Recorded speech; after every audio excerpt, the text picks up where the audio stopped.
Don't sit while my mother's standing. That's what Ethan said. In the middle of a crowded subway car. While I was 9 months pregnant. I looked up at him, at his outstretched hand pulling at my arm, and I knew 2 things instantly. 1, I would never forgive this. 2, one day, they'd both beg me to sit down. Let me show you how humiliation turned into cold, calculated revenge. But first, let's take a step back. I looked up. His hand was already on my arm. Come on, he said under his breath, don't make this harder than it is. I blinked at him. I'm what? You heard me. Ethan, I'm 9 months pregnant. She's 70, he snapped, as if that settled it. Beside him, Darlene stood straight as a statue. Arms folded, lips tight, not a hint of apology. You know my knees lock up if I stand too long, she added. I was just offered this seat, I said. A man literally got up. He saw you struggling, Ethan interrupted. But Mom needs it more. I stared. My legs were shaking. My stomach tightened, the baby kicking as if in protest. The metal bar dug into my palm. Across the car, people were watching. Silent. Phones in hands. Eyes darting. I slowly started to stand. Shame rising in my throat like bile. And then I heard it. Sit down, sweetheart. A voice. Calm. Older. Unafraid. I turned. An elderly woman, gray curls, floral scarf, eyes like steel, stepped forward. She wasn't frail. She was fire wrapped in soft fabric. Stay seated, she repeated. You're carrying life. You don't give that up for anyone. Darlene gasped. Ethan looked stunned. And then the old woman turned to him.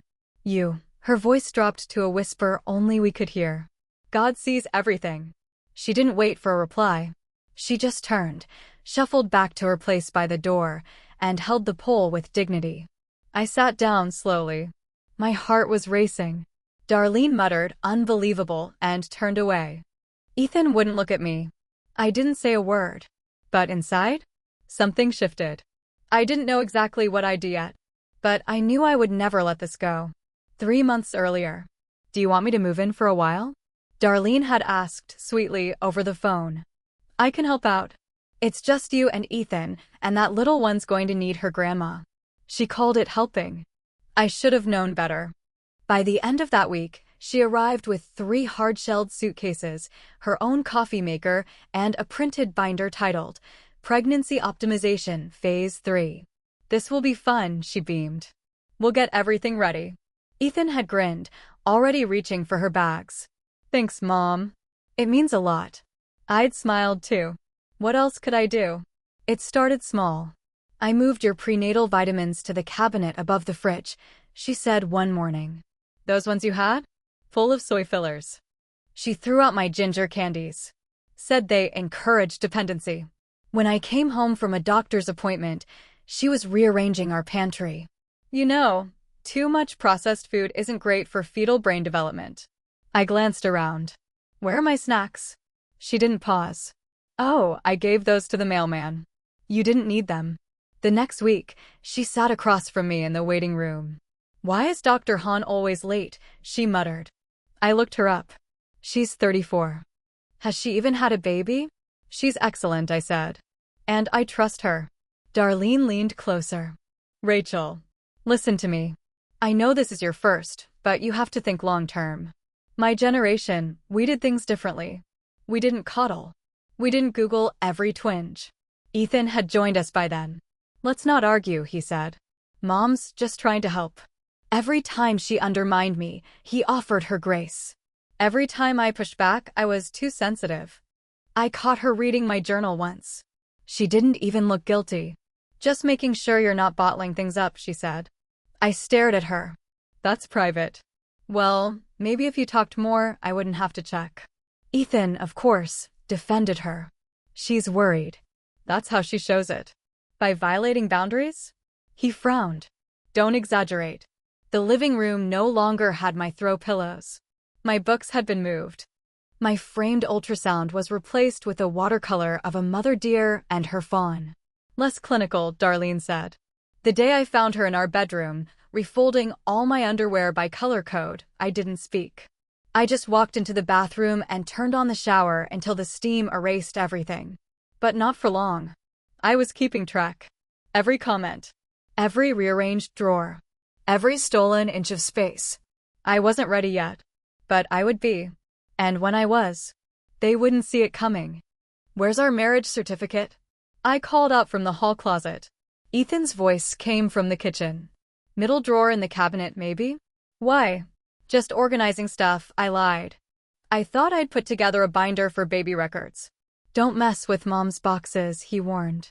"She's weird about her old paperwork." That should have told me everything. The box was labeled Zmaz linens. Inside, no linens. Just folders. Stacks of paper wrapped in brittle rubber bands, faded sticky notes, a dried-out pen. I opened the one marked hospital docs. Insurance forms. An old flu shot record. And then a hospital bracelet. Small. Plastic. Yellowed with age. Jason Miller. Date of birth. Ethan's birthday. Time. 2:13 a.m. I froze. I flipped it over. Mother, unknown. I sat down on the closet floor, heart pounding in my ears. Jason Miller. It couldn't be. I pulled out more papers. A folded discharge sheet. Handwritten notes. And then, a torn, barely readable line on a medical record. Infant B, respiratory distress. Deceased. Reassigned ID. I stared at it for a long time, then slowly put it all back. Except the bracelet. That I kept. That night, I didn't say a word. At dinner, Darlene was in full control, serving quinoa like it was fine china. "I found a cute mobile for the crib," she said. "Handmade, organic felt. No dyes." "Sounds lovely," I replied. She beamed. "We're getting so close. I can feel her already." "She kicked today," Ethan added, rubbing my belly. "Oh." Darlene lit up. She loves hearing her grandma's voice. I nodded, took another bite of salad, and smiled. Inside, I felt like my body was locked in a metal cage. That night, I waited until the house was silent. Ethan was asleep. Darlene's door was closed. I sat on the bathroom floor with my phone, took photos of everything, the bracelet, the paper, the note. I created a private folder in the cloud. Named it, Hold. I wrote a single line in my notes app. If he's not Ethan Thomas, who is he? The next morning, over coffee, I tested the waters. "Do we have a family tree somewhere?" I asked. Darlene looked up from her crossword. "A what?" "Like, birth records. Photos. Medical stuff." She sipped her tea. "Why are you digging?" "For the baby," I said. "You know, genetic history." Her eyes narrowed slightly. Then a smile. Cool and tight. "Some things are better left in the past, Rachel." She went back to her puzzle. I went back to my plan. Later that day, I emailed the hospital archives. Set up a Reddit account. Searched for Jason Miller, born the same day, same town. Nothing yet. But I knew what I saw. And I wasn't letting go. The name wouldn't leave me alone. Jason Miller. I whispered it while brushing my teeth. Typed it into search bars. Wrote it on the inside of my planner under grocery lists and prenatal reminders. Jason. Jason. Jason. It took 3 days of quiet searching. I went through local birth announcements from that year, online archives, genealogy forums. And then I found it.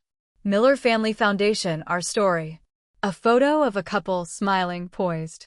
Claire and John Miller. Manhattan-based philanthropists. Married 35 years. I clicked. Halfway down the page. We began this work after the loss of our son, Jason, in 1992. He lived only a few hours. No photos, no goodbye. Only a hospital file we were told was incomplete. The hospital? The same one Ethan was born in. I stared at the screen, heart pounding. Jason Miller hadn't lived. Except, maybe he had. The next day I wrote an email. "Hello Claire and John. I know this may sound strange, but I found a bracelet from 1992 with the name Jason Miller. The birth date matches yours. I believe there may have been a mistake. Or something worse. Rachel Thomas." I didn't expect a response. But they replied in 12 minutes. "Dear Rachel, we've lived with that name in silence for 30 years. If you know something, please don't stop now. Claire. We met in a quiet cafe 2 days later. Claire wore navy blue and pearls. John, a dark sweater and cautious eyes. I showed them the photos, the bracelet, the hospital form. Claire's hands trembled. John leaned in, silent. They didn't cry. They just looked exhausted. Like they'd been holding their breath for 3 decades. Your husband, Claire said finally. Does he look like us? I hesitated, then nodded. A little. More than you'd expect. You want to know? Run the test. I did. I used one of Ethan's toothbrushes. Sealed it, labeled it, mailed it. Waited.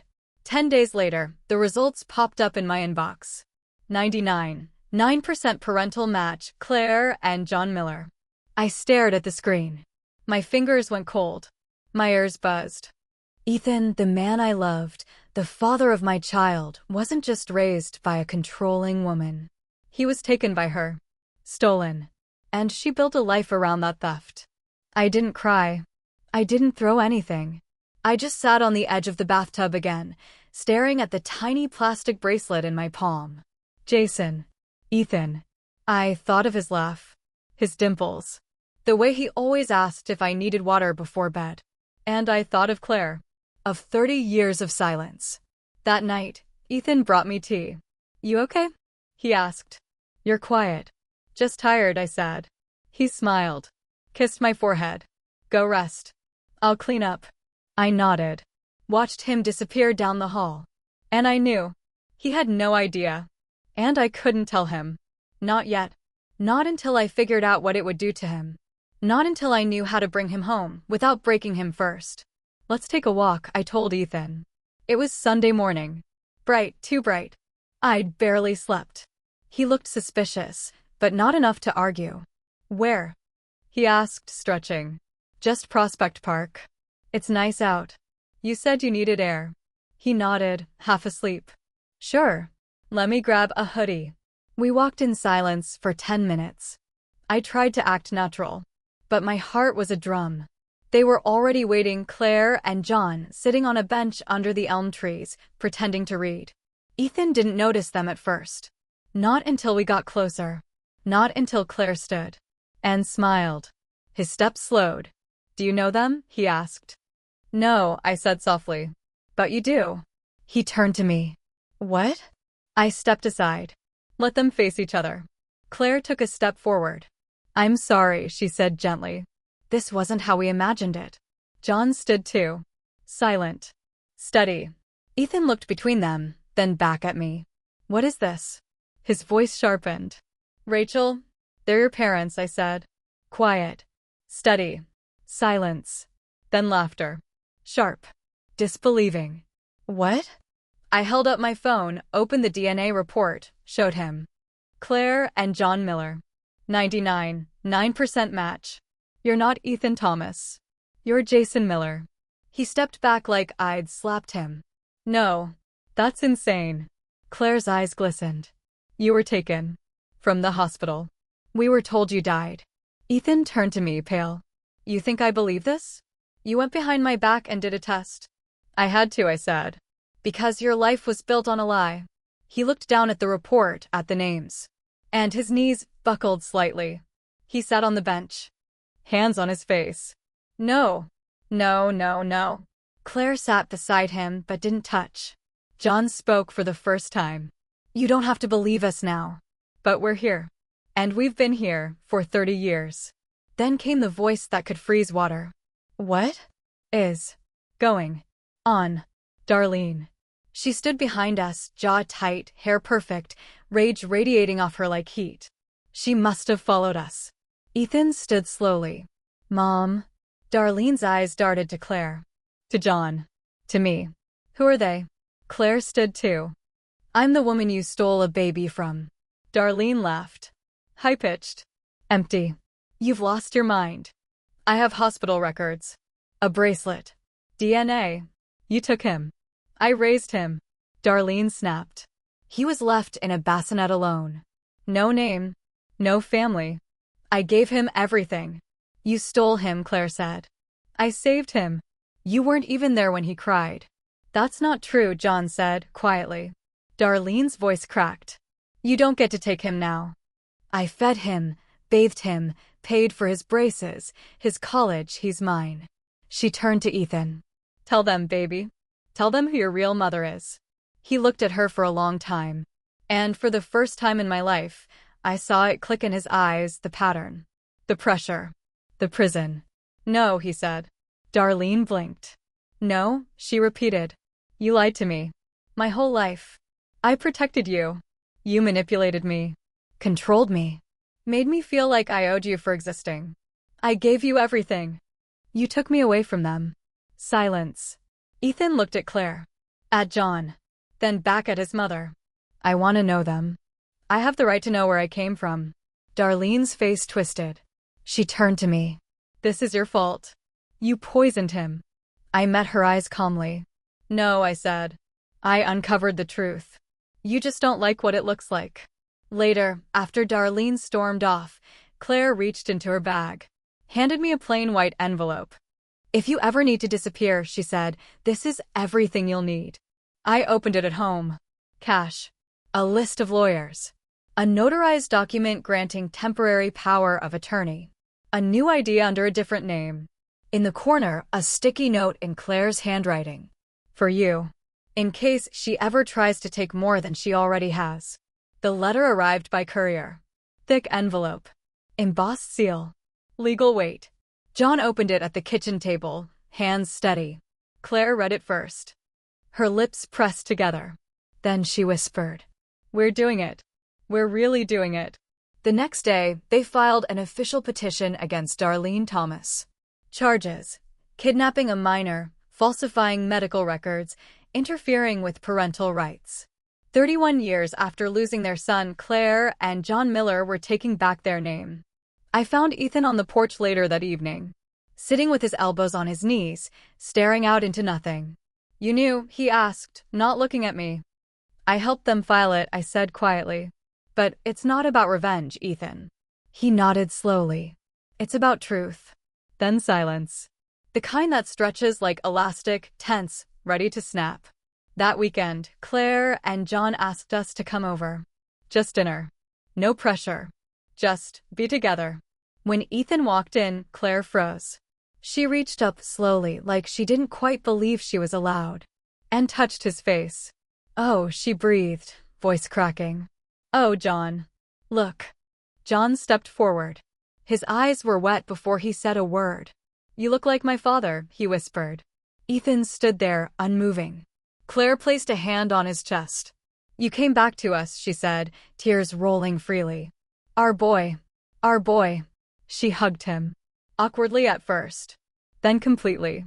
Like something inside her had waited decades to exhale. Ethan's arms slowly came around her.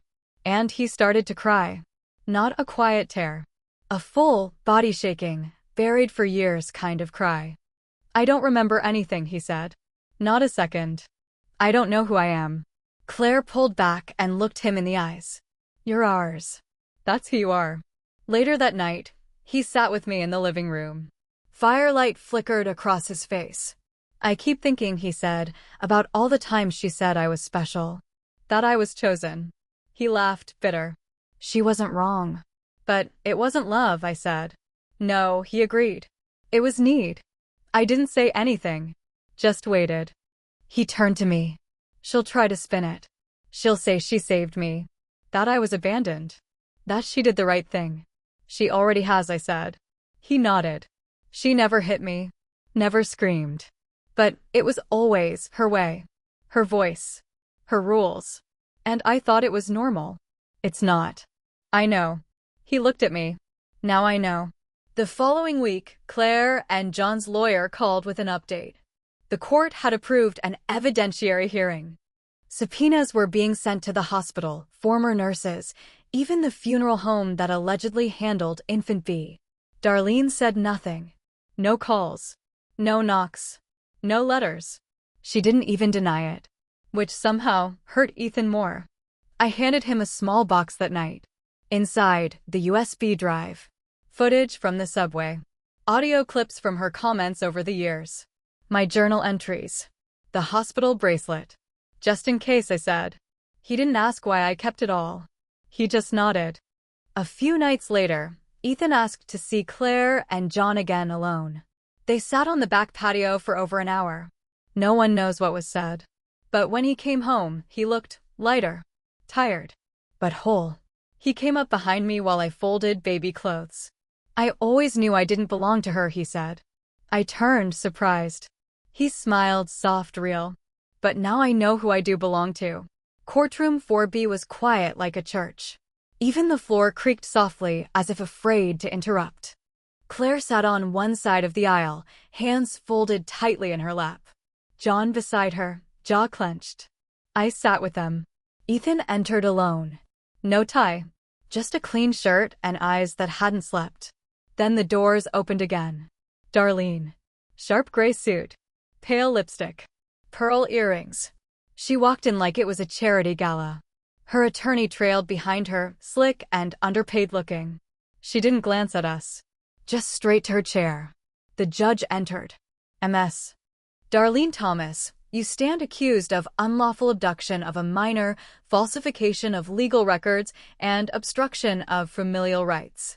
Do you understand the charges? I do, Darlene said, voice calm. Controlled.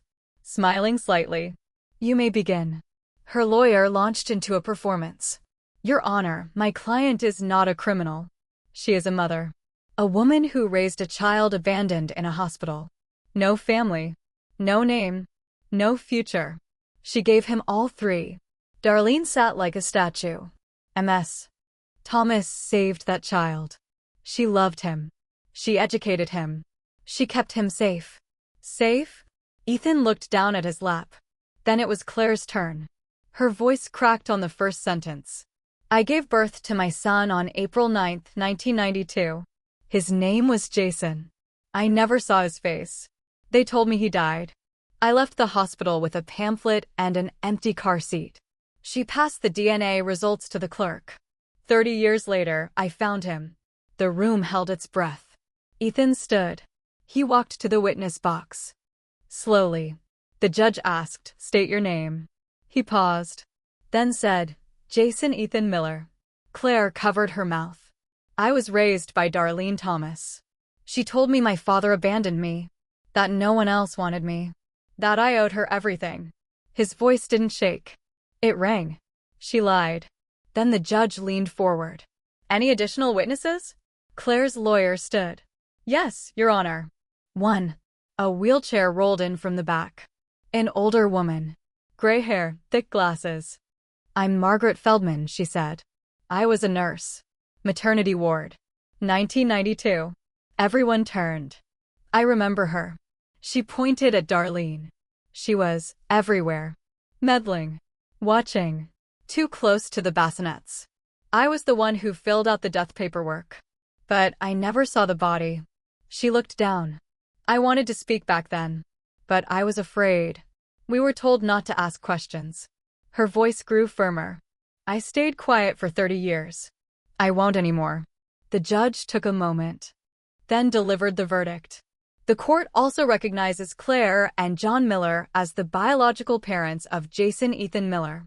She twitched. And due to overwhelming evidence, the court sentences Ms. Darlene Thomas to 6 years in federal prison with immediate remand into custody.